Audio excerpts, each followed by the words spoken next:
let there be peace. I am a stand for peace, so let there be love. I am a stand for love, let there be joy. I am a stand for joy. We are making a new world now.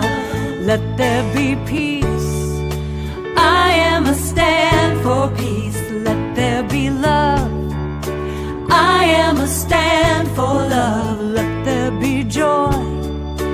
I am a stand for joy. We are making a new world now.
Good afternoon and welcome to Finding the Joy in the Journey. My name is Gina Krupka and I am blessed to be host of this show. But in addition to that, also on this beautiful prayer team here on this network that is here to know truth and be here with you every morning and every evening, 8:15 Mountain Time, 10:15 where I am on the East Coast. And we are here to pray and know truth. I also am the host of the Peace Circle on Monday nights and spiritual director of CSL Greater Boston. So I'm wearing many hats and so grateful to have fun on this show, Finding the Joy in the Journey. Now, the joy is always there. And that's why the show is called what it is. It used to be the joy is in the journey. And then I got this knowing, this prompting that Spirit said, it's not just about joy. How do we get there? That's what I do Monday nights is I say, how do we get to peace? So here on Finding the Joy in the Journey, how do I get to joy? When I look outside and I see what I see, when I look on the news and I see what I see, when I see people hurting or struggling, or I'm in my own stuff, how do I reach that joy? And that's what this show is all about. So every week I have wonderful guests that come on and help teach us how to find that joy, to be in that light, that love, that knowing. And I have a wonderful, wonderful minister here today for that. I have Reverend Dr. Michelle Medrano, who I am so grateful to have here with me this afternoon, wherever you are. Yeah, I'm just blessed. Reverend Dr. Michelle Medrano found science and mind as a teenager at Mile High Church in Denver, Colorado. She received her ministerial degree at the School of Ministry from Mile High in 91 and has been a career minister. She was in Arizona at Huntington Beach Church of Religious Science for 17 years. And in 2013, she's invited back to Mile High as an associate minister. And since 2019, she's joined Reverend Joshua Reeves as the co-lead minister of Mile High Church. Dr. Michelle brings her many years of experience of successful ministry and her powerful services in Centers for Spiritual Living. She has done so much in her time. And in 2021, she published her first book. And we're going to talk about that today because it is an amazing topic that is so well needed, especially right now. Resolve your fears and activate your spiritual immune system. And it quickly became a bestseller on Amazon. So, you can, there's so much good in our CSL community and family. She's also a proud mom and a blessed wife, an unbelievable teacher, motivational speaker, and just an all around a wonderful person. So thank you, Reverend Dr. Michelle. Thank you for being here with us on Finding the Joy in the Journey. Thank you, Gina, and thank you for your wonderful introduction. It's great to be here. How are you today? I'm good. I'm cold though. It's a cold day here in Denver. It's like 9 degrees outside, and so we're all bundling up and trying to stay warm. But otherwise, I'm having a great day and happy to be here with you. Well, we actually we here in New England, any given moment, it can be a drop of swing. In an hour, we can swing 20, 30 degrees. So last night we went to bed and it was snowing. Yeah. And we woke up with snow on the ground and it's 50 degrees and sunny. So it all went away. So Yeah, we never know. We just play this game here. Yeah, But same we go here. with the flow. It's supposed to be 60 or 70 on Sunday here. So Beautiful. it's the same thing going back and forth. So, we take with good what we get, right? That's We'll right. take every step of the way. Mm-hmm. I am so excited about talking to you about your book. But before we get there, I want to ask you, what brings you, my favorite question to ask guests, especially when the first time here, is what brings you the most joy in your life?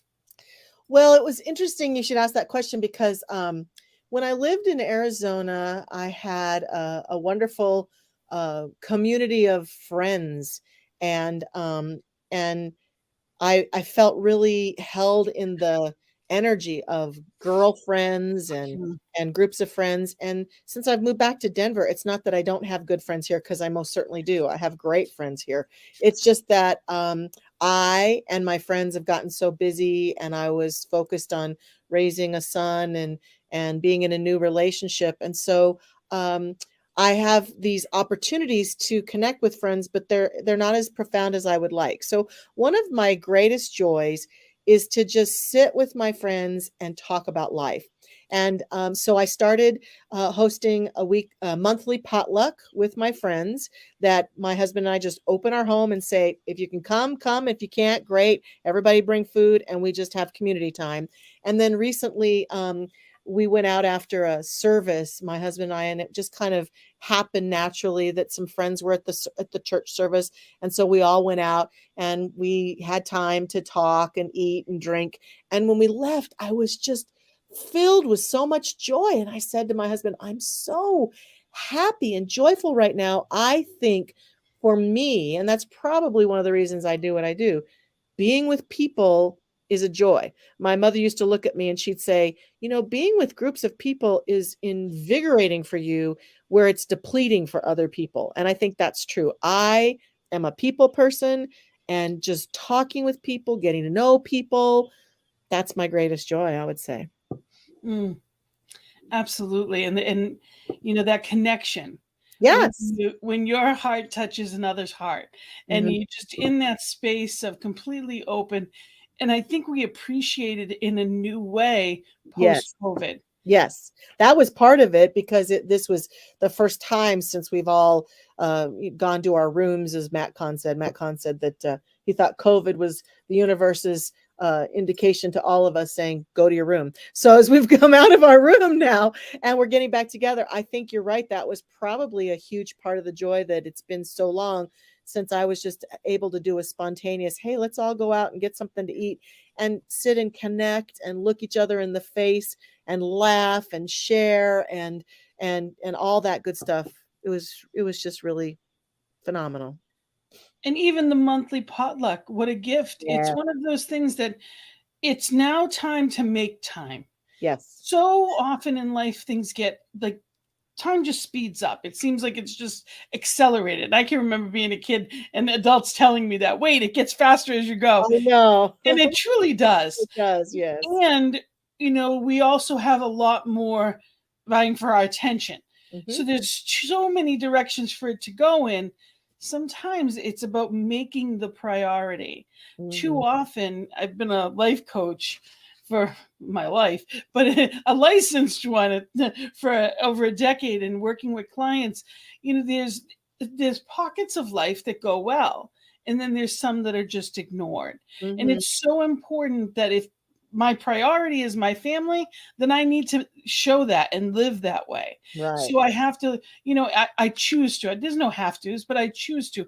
And when I do, that's when life goes better. Darlene says it's always time to make time. Exactly. Love that. Thank you, Darlene. And we are live, so anyone can feel free. I'd love to hear your comments. We'd love to have you. By all means, any questions that you have for Dr. Michelle, by all means. And have you noticed a difference in your community coming back? Are people starting to come back into that spiritual community in a different way? They are. People are starting to, I would say, return. And I've in recent weeks seen people I haven't seen for a couple of years, and it's happening slowly but surely as people are getting connected and getting comfortable with coming back. And it feels wonderful. The thing about being in spiritual community, it's, we did all that we could online. And I think that it was a life-saving thing for CSL, especially. We have so much, we want to bring the young people in. We had to go to where they were. So this forced us to get out of our comfort zone. It did. And see things in a different way. And there's still nothing that's as good as. I love you too, Dennis. I love Dennis. He and I have been friends for years and years. So there's nothing like being in a room of people that you love, and you don't even have to know them. Like, you don't need to know what they do for work. You don't need to know. That's the beauty of a spiritual community. We don't get into the BS of the everyday life.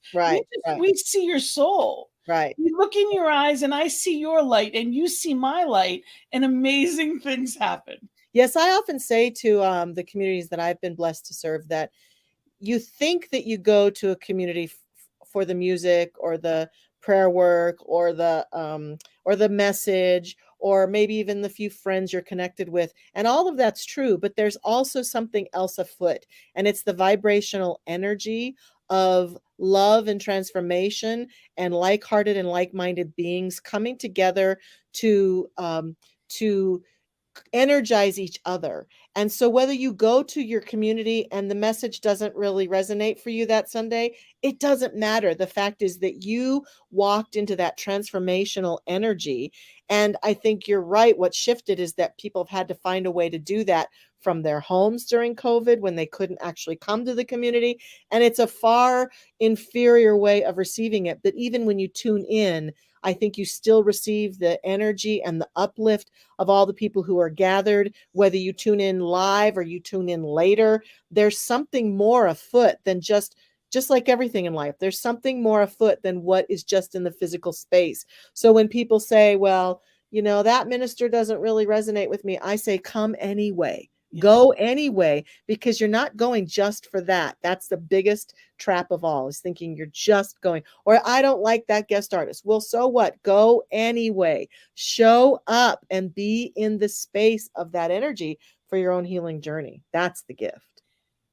It is. And, the way that I used to, I grew up Catholic. And I went to church every Sunday. You're supposed to, but I would go because I was supposed to. And I also realized as I got older, my life went better.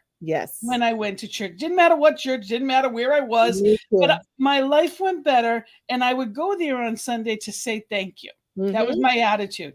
I would go to say thank you to Spirit. Well, God, at the time, that's what I would call God. And that was why I went. At least that's what I told myself. Today, first of all, I get to. It's not a have to anymore. I get to. And it's a blessing. But I realized it was never about having to say thank you to Spirit. Because when I'm in gratitude, that is the gift. The Mhm. gift isn't about what I'm receiving just in the words. It's that I'm in gratitude saying thank you. Yeah. Because when I'm in gratitude, I'm receiving, I'm appreciating, I'm knowing what I have. Exactly. That's beautiful. And who needs to see you that day? Right. That's the most important thing. When we show up at service, we're there for the people around us. Who Yeah. needed to see me? I Mhm. can be there to uplift and there's times that we uplift each other. And when I Absolutely. think I'm don't want to go is when I need it the most. Yeah, yeah. And I definitely have been witness to moments where someone came in and was sitting in the community and sitting next to someone. And I know that the person that they're sitting next to is going through a powerful transformation in their spiritual life. And it's emanating off of them. And I'm thinking that person is so lucky to be sitting next to that person right now because they're receiving a great gift just being in the presence of that person. So you never know. You never know. And how often do we get there and we think, well, I didn't think I was going to get anything out of it. Yes, And yeah, it ends up, or that really struck me. When we're open, what we're talking about, what we're singing about, it's spirit. How can mhm, you not receive? And right, and if I'm not getting anything, it's because I'm not connecting. right, right, I am not open to hearing the words. mhm, And it's amazing, to me, the difference in my spirituality mhm, since I found this. So yes. you found this as a teenager. What was that like? Well, my mother, I had left the Catholic Church when I was 13 along with my mother. I often say that there were like 3 strikes against the Catholic Church for me, and after strike 3, I remember saying to my mother and strike 3 was honestly, I got kicked out of catechism because I asked too many questions. And so, I don't need to just so I remember walking home that day from catechism and thinking to myself, I don't think I'm Catholic anymore. I bless them. And I was angry at that time, which I've now resolved and let go of a lot of. But I remember going home and saying to my mother, I need something different. And she said, I think I do too. So we spent 2 years reading and searching. And she was a realtor in town. And some real estate friend suggested we go to Mile High Church. And so we reluctantly went. She asked me to go, and I said, I don't know. And then she told me I could drive the car. I had my learner's permit. So that was really what motivated me as I could drive. So I drove my mother to church that Wednesday night, walked in and just fell in love with the message. Felt like this is what I've been looking for. I had asked my mother at one point, was there, after we read this metaphysical book, was there a church that believed that sort of thing? And she said, oh no. And if there are, they're the fringe people, right? They're and so I decided, okay, I'm one of the fringe people now. So I became very involved, jumped right in, and the key things that really called me in at that moment, especially given my experience in catechism, was that it was clear that I was totally allowed to question everything Mm, that was said, that I wasn't asked to check my brain or my mind at the door. I was invited to explore and be curious. That was important to me. And then I was welcomed into everything, even though I was just a teenager. I was welcomed in the adult church. I was welcome to volunteer. I was welcomed in the youth programs. I was welcome to talk to these practitioner people. There was no barrier that said, well, you're not good enough to be here. And so those things continued besides just feeling a love and a resonance. They kept me there. And I would say that finding this teaching probably it impacted and in many ways saved my life in so many ways because I wasn't happy spiritually. And ever since then, I've been very happy. I've not had any second thoughts, and I have been very committed and just so blessed to find this teaching and all the people that have been involved in it along the way with me. and I think it's one of the things that really I've appreciated the most was that spiritual community. Yes. Realizing that, I can have this family of choice that I Yeah. get to go and enjoy on Yeah. and I get to be a part of, like, I walk in accepted. Mhm. From just where I am. I don't need to fix anything. They don't know my history. They don't know anything about, it's just that place of, it's God seeing God, Yep, and what a gift that is to be in the presence of that. definitely. Yes. So as I wanted to get to, I want to get right to your book because I love the title. Okay. Thanks. I absolutely love the title. And I want to remind people that we're live. So if you have any questions, anything at all, you can ask and we'll get that up there.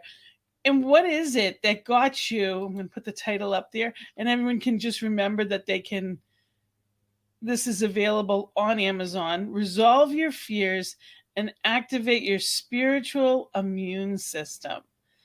So, where did that come from? Well, my grandfather was quite the writer. He was a prolific writer of Western novels. His name was Steve Frazee, and he even wrote for Walt Disney for a while.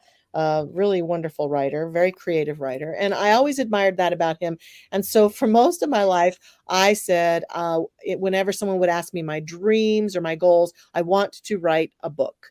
But I couldn't find the time. All these years of having churches and family and all this, I just couldn't figure out how to fit the time in. And so there were some colleagues of mine who had attended a writer's workshop that was a 5-day writer's workshop. And so I decided to do it. And I brought and had other people in the workshop. I think there were 5 or 6 of us. And it was you go all day long and they would teach you how to write a book. And so the first day, they did this process with us to have us go within and to discover what voice wanted to be expressed to us, and if we could solve any problem on this planet, what problem would we try to solve? And I was really clear. This was in 2019. It was May of 2019. What a great question. If Yeah. you could solve any problem What would it? on planet, what would it be? Yeah. And Wow. immediately what came up for me and just boiled out of me is that I would solve people's fear. I would I would I would allow for people to feel courage. And then I started seeing in my image how pervasive fear is, how fear keeps us from pursuing our dreams. Fear keeps us from stepping into our goals. Fear keeps us from following our heart. Fear, often the voice of fear, often keeps us from living out our full lives. So here's the title that I honestly came up with at first, and it was Fear, the virus that really kills us. And I wrote the book, and the goal was to write a book that the reader could read in 3 hours or less. So it wasn't meant to be a big, huge, chunky novel. And they gave us the template, and I did the workshop. And when I left that workshop, I had my first draft. And then I kind of continued to noodle with it. And then at the first part of 2020, I started working with a publisher on an editor on it. And then the virus broke out, right? And so then my editor said, now this title is very insensitive. It's not going to work. No. And so we really worked together to comb through the book to say, what are the things that we want to pull out? And the structure of the book, it's interesting. My whole premise is that our bodies have an immune system that work to keep us from disease, physical disease. And there are things that we can do in the physical world to strengthen our immune system. And I'm suggesting that our spiritual body also has an immune system that if we strengthen it, it can serve us. And that fear is like a virus that if it gets hold of you from the inside or from around you. I mean, how many times have you thought about doing something and then someone talks you out of it? Why you couldn't do that? Why would you do that? That's such a big risk. Quit your job? Really? Would you do that? And so fear can get hold of us. And I wanted to help people be able to create a stronger spiritual immune system so that fear couldn't get hold of them as much. Love that. Mm-hmm. Love that, because anything is possible. Yes. And it's knowing that and trusting. That's what faith is. Right. And fear and faith can't be in the same place at the same time. Exactly. So I am either trusting or I'm not. Right. And it's sometimes it's an evil and corroding thread. I've read it's one of those things that it can really block that sunlight of the spirit, Mm-hmm. and we don't even know it. Right. We don't even know it. So when we do work around it in the consciousness of it, we peel the onion and we let the layers go free. And Yes. we let the light in. And when I was speaking with you about it, you had actually said to me, people who let fear get a hold of them are choking out their joy. Yes. And I thought that was such a powerful statement, that when fear gets a hold of us, it chokes out our joy. And Mm-hmm. it really is. It's not that the joy wasn't there. That's, finding the joy is because it's there. It's just getting to it. Right. And in the world right now, thankfully we're at, on the other side, and knowing that we're on the other side of the COVID experience. Yeah. Well, it may be there. It's going to be there in a minimal way. And we now are looking at what's going on in the world. And world peace is something that we've always stood for at CSL. Something, we are a global community, knowing that each one is part of this oneness. There is no separation. So when we see what we see on television, there's an instant fear that comes with that. Mm-hmm. There's an instant reaction when Mm-hmm. we're in oneness and we know that there's one, and we see that's me that I'm seeing. How do we go? What do you suggest to people when we're experiencing that shock? Because it really is things that we could never even fathom Right. here, especially in the United States. Well, there's two levels of fear, I think, that possibly may be at play here that are the most important ones, at least for me, as I've noticed and watched myself with all that's been going on in Ukraine and all the violence that happens in the world and is happening in the world. The first one, especially with the situation with Ukraine, can sometimes be an undergirding fear of our own death. Like, what if Putin gets so mad and he nukes the whole planet? That fear, that ego fear. And I talk about this in the book, that a lot of our fears are about things we just simply have no control over. And if we spend too much time obsessing over them, that's when they choke out our joy. So here's the thing for me: if I'm going to go down, if it's going to be my time to cross over into the next phase of life, I'm going to do it having as much fun as possible, enjoying life as much fun as possible. So I'm not going to sit at home and watch the news incessantly and be afraid for my life because of what he might do or what might happen. I'm going to be diligent and pay attention. And if something were to happen around me, just like the weather, if they tell me, okay, it's -7 degrees, it's probably better to stay indoors, I'm not going to be silly and go running out in the snow and roll around. I'm going to take care of myself, but I'm not going to sit around and obsess and let my fear of my own demise keep me from things. I've never resonated with that. I'll never be afraid to travel, to be out there in life doing what I love to do for fear of my own demise, because I trust God and I are in sync. And when it's my time to go, it's my time to go. That's it for me. So that's number one fear. Number two, though, I know that what you're talking about is also watching people suffer, watching people lose their homes, lose their country, lose their lives, watching people struggle.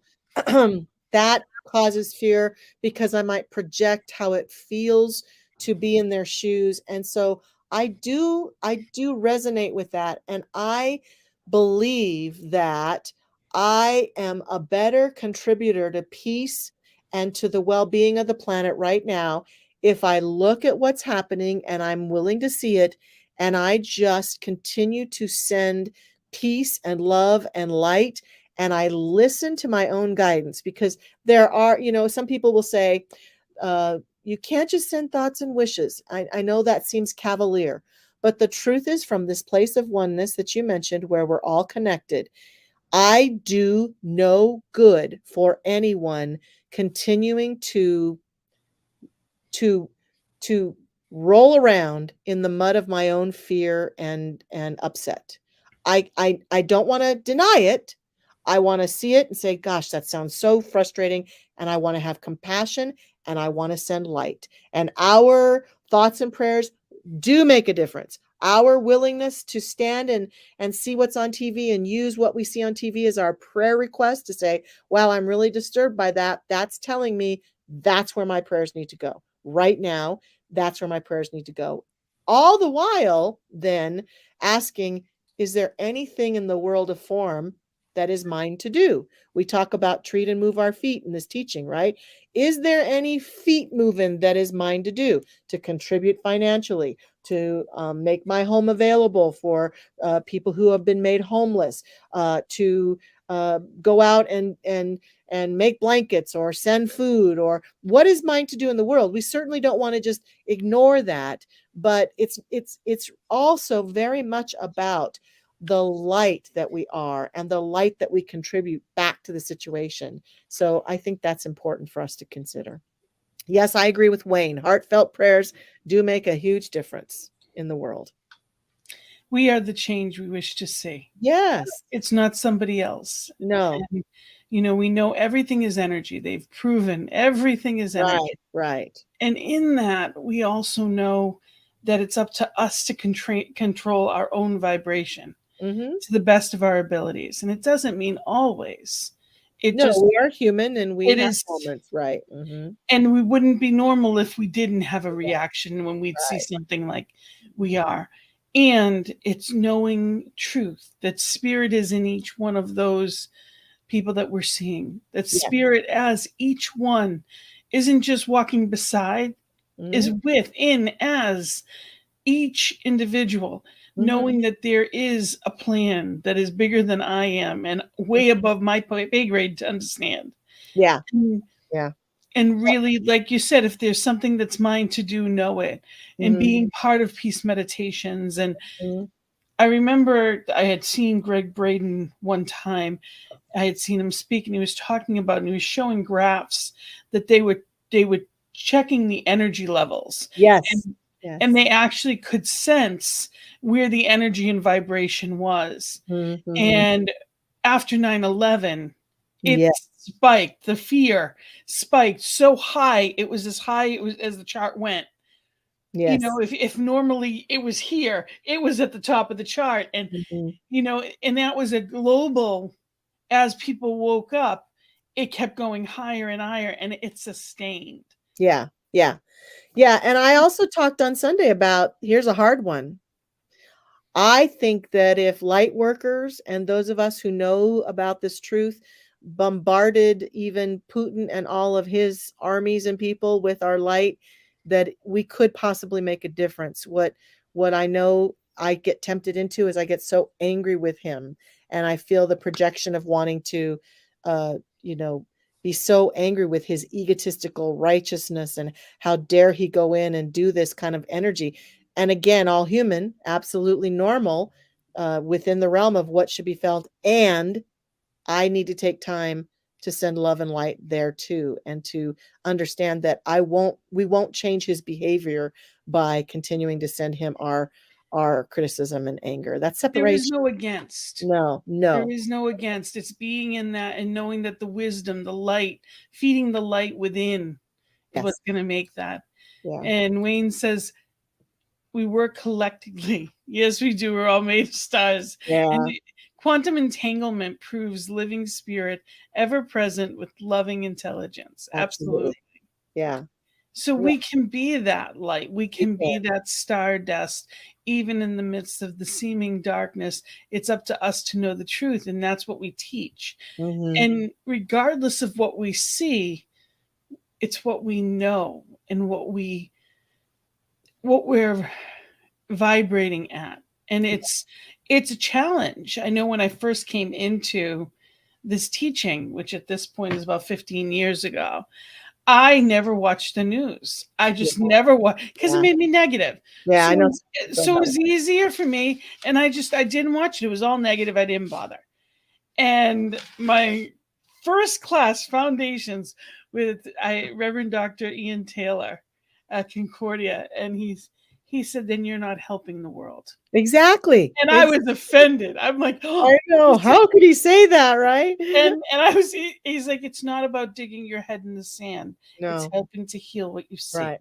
Now, I So do know that for practitioner. myself, there are times in my life where there's something going on, and I can be honest with myself and say, my energy is really low because of things going on in my life. And I know right now I can't be a contribution of good to something bigger. I need to focus on me. That's fine for a while, but I totally agree.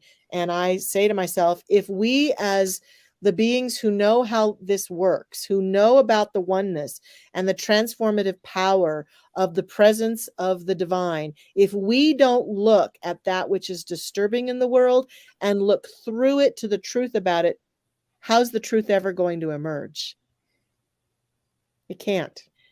There's a time and a place for everything. Yes. And if I'm not in the right space, then I don't need to get, just like I wouldn't walk into a conversation that I don't need to touch when I'm Right. not in the right space. It's the same thing with watching the news.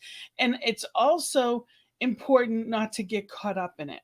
Right. Right. We are in it, but not of it. And Right. it's to Mhm. witness something is the difference than, I'm very empathic, and I look at things and it's like I want to fix. I was raised to be that fixer.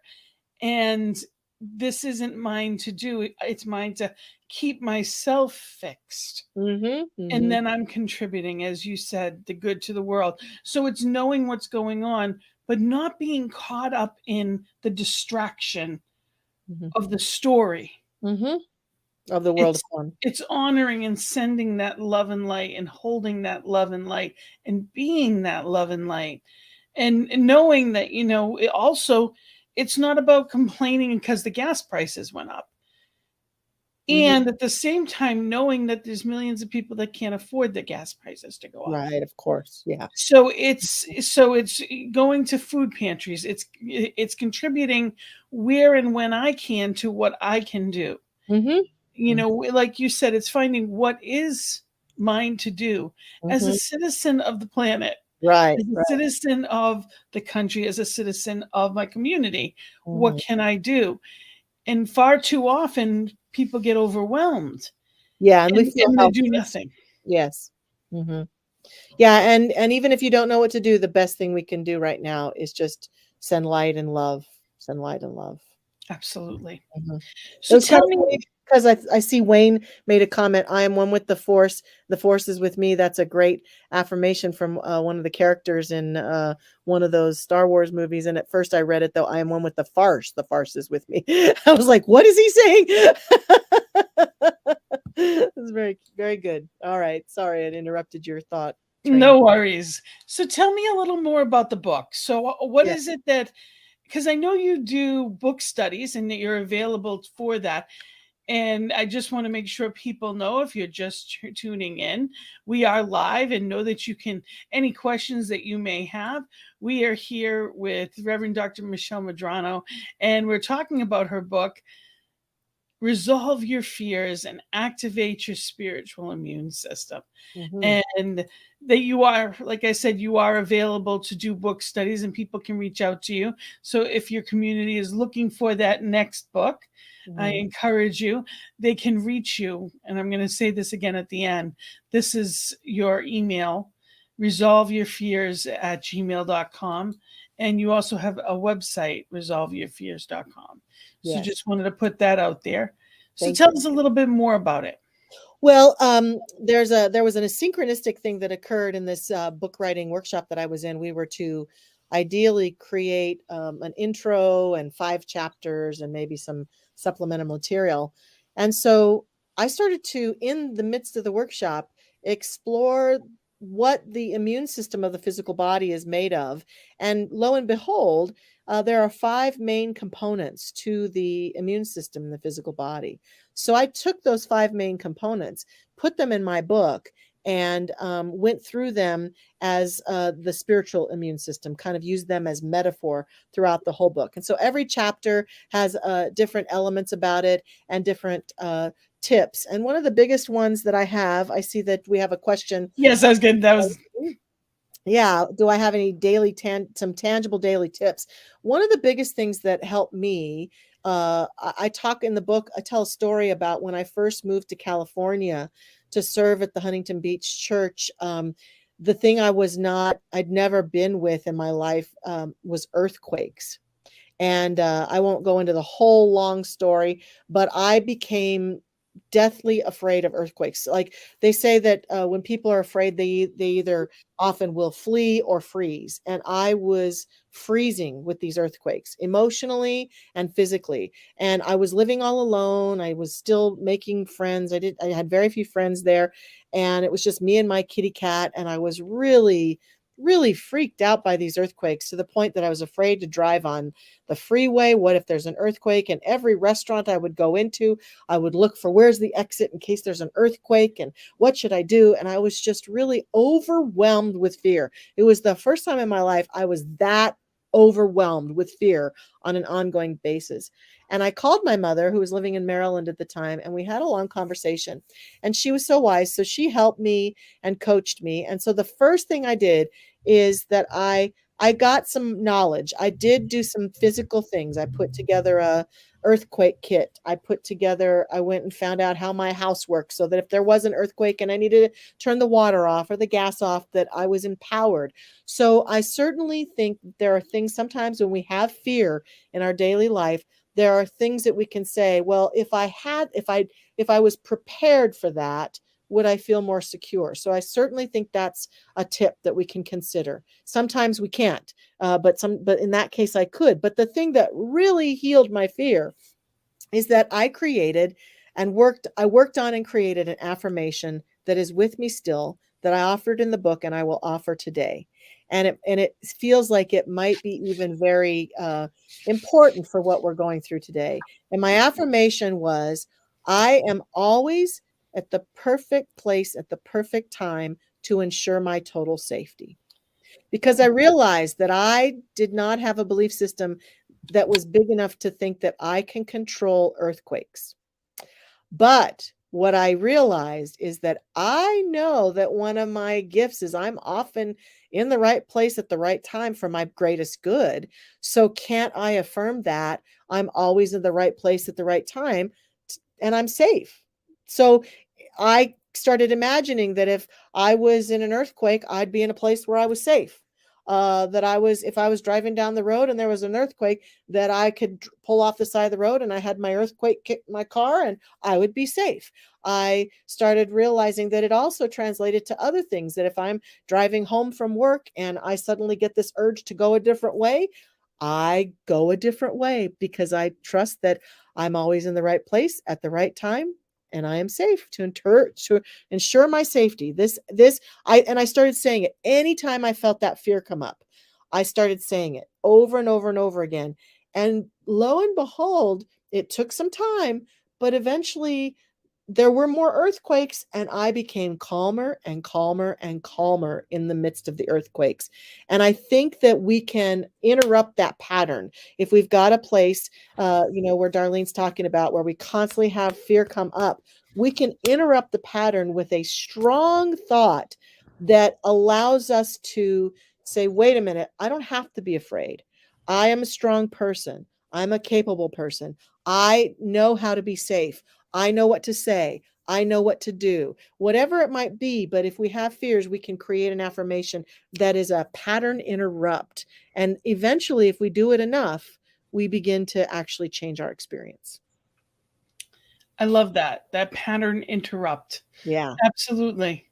Yeah. And also practitioners. See a practitioner. Yeah. If something comes up and there's something still stuck, and no matter what it seems like we're physically doing, it doesn't seem to be, then we can, and the gift of that is a practitioner doesn't know the stuckness. Yeah. They only know the clear path. Right. So, there's so much that can, And also sometimes there's something beneath that needs to be voiced. Absolutely. And that practitioners and other counselors and therapists can help us get to that for sure.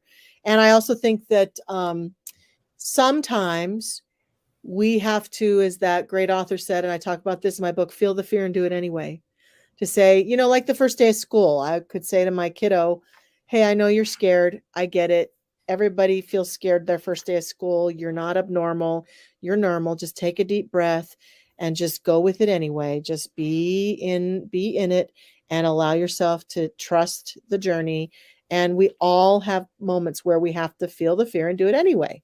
Yes. Mm-hmm. It's part of life. There's things that we're not going to enjoy or want. Yes. Yeah. And there's a Mhm. reason behind, often there's a reason behind all of it. So it's Yes. coming to a place of alignment with whatever it may be. Yeah. Yeah. And as far as what if there's that feeling, because I think that, anger is fear. Anger is Yeah. outward, so that I don't have to feel it on the inside. It's Mhm. putting it on the outward. How do we get to the root of it? How do you suggest people, other than a practitioner, or how can, when we're not feeling in alignment, what do you suggest to people?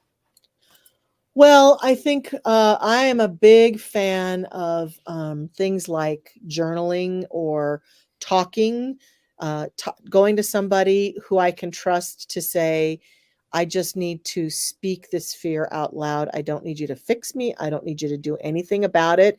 But if I say it out loud and hear myself say it, or if I write it in my journal or on a piece of paper and I see it outside of myself, it kind of helps me to disentangle myself from it because I can be more objective and I can actually feel the observer aspect of myself saying, wow, I'm really afraid of that.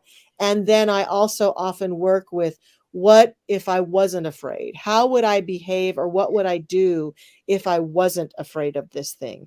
I would say that thing. I would make that request. I would have that difficult conversation. I would follow that dream. I would be joyful in my daily life and not be so worried and afraid all the time. That sort of thing. So once I've gotten it out of me, it seems like it restores me to do that. Yes, I said something similar to this morning to someone. I said, I need to just say it out loud. It Yes, takes yes, the power out of it. it It's like does. taking the stinger out of It it. does, because a lot of us walk around kind of like being afraid of things and hoping no one notices and almost being ashamed of our fear. And fear is a normal it's a normal feeling. You're right. It can mask anger. It can keep us, if we keep feeding it, it will keep us from living our best lives. And so the real bottom line choice every day is, do I want to feed this fear, or do I want to feed courage? And there's that constant choice in front of us and inside of us. Absolutely. And it's important to remember that sometimes it's not fear. Sometimes, if we're anticipating something, sometimes that anxiety or anxiousness can be a good thing. Yes. So, we can kind of look at it. Life does begin just past our comfort zone. It's Yeah. getting to that place that we're living. It's part of the living. Right. And, especially after the past couple of years, there's been so much fear in it Yes. that we can choose differently. We can. Yeah. Yeah. And I do want to say that I talk in the book just a little bit about fear isn't all bad. Certainly, there is a benefit to making friends with my fear. If I'm walking at night all by myself and I suddenly get a dose of fear coming up, it may be my intuitive voice saying, get back in your car, Michelle. There's a dog about to come run at you, or there's something about to happen. So I think fear isn't horrible, but I think we overuse it. We've become entrained with it, and then we're in constant fight or flight, which stresses out our neurological system, which stresses us and keeps us from our deeper intuitive nature that knows that when fear is on board, there may be times that we have to heed it. Maybe I do need to get out of this room, or I do need to do something. So I don't want us to be thinking we should obliterate our fear entirely from our experience. I just want us to get into a balance with it and an understanding of it and a sense of clarity about it, and not be living continuously from that state of stress. And so tell me, when it comes to that, how do we get from that place of fear back to joy? So when we catch ourselves in the loop, because that's all it really, we have our ebbs and flows. We're human. It's part of the human condition that we go up. How do we realize, okay, I'm not where I want to be? How do you suggest people realign? Well, I think the first thing is you have to get curious. What's going on? What is behind this fear? What's happening that I'm in this fear? I choose to be back in my joy. I choose to live a joyful life. So what's this fear about for me? And that's the place where there's a distinction for me of, oh, I really need to pay attention. My fear is showing me I might be in danger, which is rare for most of us. The reality that we're ever in danger, in our society, unless we're in danger with family members, or in danger we're driving in a condition that's unsafe, or that sort of thing, or we're in a war-torn area. For most of us, it's rare that we're actually ever really in physical danger. But I get to check in on that and say, what's this fear about? And once I understand, okay, I'm not in any physical danger. So what's really going on with this fear?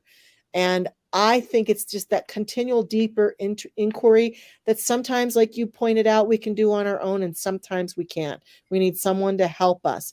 And I would say that if I'm in fear a lot of the time, that's an indication that I probably need someone, a community, a group, an individual to partner with, to help me take that fear and really look at it, because we cling to our fears. We defend our fears. Well, I should be afraid. My gosh sakes, there's war going on.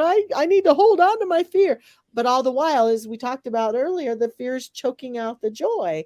And so it's about a deeper inquiry into what the fear is about, and then an assessment about my willingness to let it go. Am I willing to let it go? Am I willing to get off it? Am I willing to transform it? And if so, how might I actually transform it? And so sometimes that's about journaling, creating affirmations, getting prayer support, forgiveness. Sometimes I have to forgive because someone taught me to be afraid like this. I'm just mirroring. I talk in the book about my mother had a fear of snakes, and I talked about how I kind of took that on as a fear that just because she had it, I'll have it too. But when I really examined it, I said, I think I'm really kind of snake neutral. I don't really have a big fear of snakes, but my mother did. And so I took her fear on. It wasn't really mine. And so I get to set it down and set it aside, say, okay, that was hers. So there's a whole bunch of steps that we can do. And I think the more we do those things, the more we come into our joy. And the last one I will say is that I believe I'm an avid belief in meditation and the discovery of our innermost self, because I think the more we're in tune with that innermost self of us, we've got inner guidance on board that can be rigorously honest with us and say, Michelle, you're being a scaredy cat for no reason. Let it go. Let it go. And if I can bridge that dissonance between the ego mind that wants to constantly talk me into fear and that inner self that knows the truth, I can be set free and I can reclaim my joy. Beautiful. Thank you. Thank you for the practical tips, and thank you for being here. It's hard to believe that this hour has flown by as much as it has. Anything else that you'd like to share with people, whether it be about workshops or whether it be about anything at all that you've got coming up, anything that you'd like to share? other than finding you at Mile High. Yes, yes. They can find you there. Uh-huh. What else would you like to share with us? Well, I don't have any workshops coming up or anything, but I just hope that if people are struggling with fear, that they will get support. Feel free to write me, as you can see my email, or go to my website and join my mailing list. I'm starting to put some blogs on there to help people move through fear, and I hope that I can be of support to anybody who's wanting to be more fearless in their living. Beautiful. Thank you. Thank you, Gina. Thank you so much. I mean, I think this is a topic that it is absolutely timely. And Rev Robert.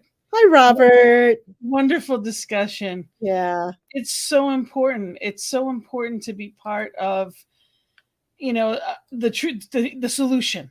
Yes, absolutely. And knowing that there's, no need for fear, just truth to be revealed. Exactly. Mm-hmm. Yeah. So thank you so much for being here. And I look forward to having you on sometime again soon. Thank you, Gina. And it is, it is such, I think too, for me, I was raised that there was vulnerability in it, that you weren't supposed to show people. Yes. There was as if there was something wrong with it. Mm-hmm. And, it's coming into alignment with realizing knowing where we are is just knowing where we are, and we can go from there. If you put you can put the destination wherever you want to go, but if you're not aligned with where you are now, we're not going to get to where we choose to be until we know ourselves. Absolutely. There's a much more courageous part of us that's deep inside of us. And we get to practice that and enjoy that journey every step of the way. Absolutely. So thank you for helping us to do that. And I know you're off to your next meeting for the day. So thank you, and blessings and love in Colorado. And I'm glad it's going to warm up for you. Me too. Thank you so much for being here with us, everybody. So we are here in this place of knowing that there is a greater yet to be that is unfolding. Regardless of what I see, it is what we know. And I am so grateful for that. And I'm grateful for this network that allows us the opportunity to be in this place of looking at things in a different way and talking about the things that are so important, which is the real stuff. How do I feel about it? Not just about what's going on, but how I feel about it. So I am grateful, and know that you can reach out, and this network is here because of wonderful people just like you. So go to ntmedia.org and you can donate. Help us to get that word out there in a greater way. Thank you. And thank you for watching. And if you want to reach me, know that you can reach me on Facebook, either through CSL Greater Boston or just under my name, and my email, gina@cslboston.org. Thank you. I'm wishing you a very, very blessed and joy-filled journey. Know that the joy is within you. And I hope we helped you find it just a little bit more today. So thank you. Blessings and love. Namaste.